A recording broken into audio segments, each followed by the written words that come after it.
বাংলাদেশ আওয়ামী লীগের হাতে থাকা অস্ত্র নিয়ে যত ভয়, ব্যাংকিংয়ের ভবিষ্যতে মাইক্রো ক্রেডিট। অসতর্কতায় বেঘরে প্রাণ যাচ্ছে রেললাইনে।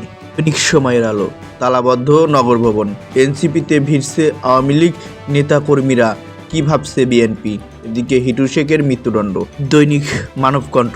রাজধানীর পশুর হাট নিয়ন্ত্রণে 4 শীর্ষ সন্ত্রাসী গ্রুপ। ক্ষুদ্র ঋণ ব্যাংক স্থাপন ও মাইক্রো ক্রেডিট রেগুলেটরি আইন করতে বললেন প্রধান উপদেষ্টা। দৈনিক আজকালের খবর। ক্ষুদ্র ঋণ ব্যাংক স্থাপনের গুরুত্ব আরোপ প্রধান উপদেষ্টার। নগর ভবনের সব ফটকে তালা দিল সমর্থকরা। আসিয়া ধর্ষণ ও হত্যা মামলায় হিটু শেখের মৃত্যুদণ্ড, খালাস 3। দৈনিক বাংলাদেশ বুলেটিন। নগর ভবনে 65 তালা, সেবা ব্যাহত। 7 সিস্টার্স নিয়ে ভারতের নয়া পরিকল্পনা। হিটু শেখকে মৃত্যুদণ্ড, 3 জন খালাস। দৈনিক জনকণ্ঠ। 1.5 শতাধিক রাজনীতিবিদ। এদিকে তরুণ ও প্রান্তিক জনগোষ্ঠীকে উদ্যোক্তা হিসেবে গড়তে ক্ষুদ্র ঋণ ব্যাংক স্থাপন করুন। আসিয়া হত্যা মামলায় হিটু শেখের মৃত্যুদণ্ড, খালাস 3। প্রথম আলো।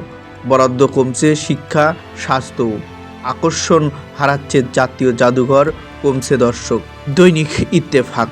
নগর ভবন ঝুলছে 65 তালা, অফিসকে অবাঞ্ছিত ঘোষণা। এনজিও ভাবনা থেকে বেরিয়ে ক্ষুদ্র ঋণকে ব্যাংকিংয়ের ধারণা গ্রহণ করতে হবে। দৈনিক সমকাল।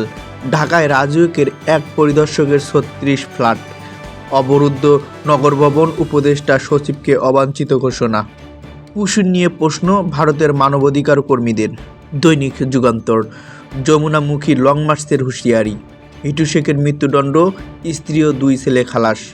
হুন্ডি কারবারিদের টার্গেট প্রবাসী আয়। দৈনিক ইনকিলাব। দমন হবে সন্ত্রাস। এদিকে হুকা শিশার বিরুদ্ধে কিসের বিদ্বেষ, মূল উদ্দেশ্য কি? পরিস্থিতি ঘোলাটে না করে নির্বাচনের সুনির্দিষ্ট তারিখ ঘোষণা করুন। দৈনিক আমাদের সময়। 10 মাসে সরকারের ঋণ লাখ কোটি টাকা ছাড়ল। এনবিআর বিলুপ্ত হওয়ায় ঝুঁকি সৃষ্টি হয়েছে। রাজস্ব আহরণে বড় ঘাটতির সংখ্যা। বিটুমিন জালিয়াতি করে শূন্য থেকে কোটিপতি। ইশরাকের শপথ ইস্যুতে দক্ষিণ সিটিতে তালা।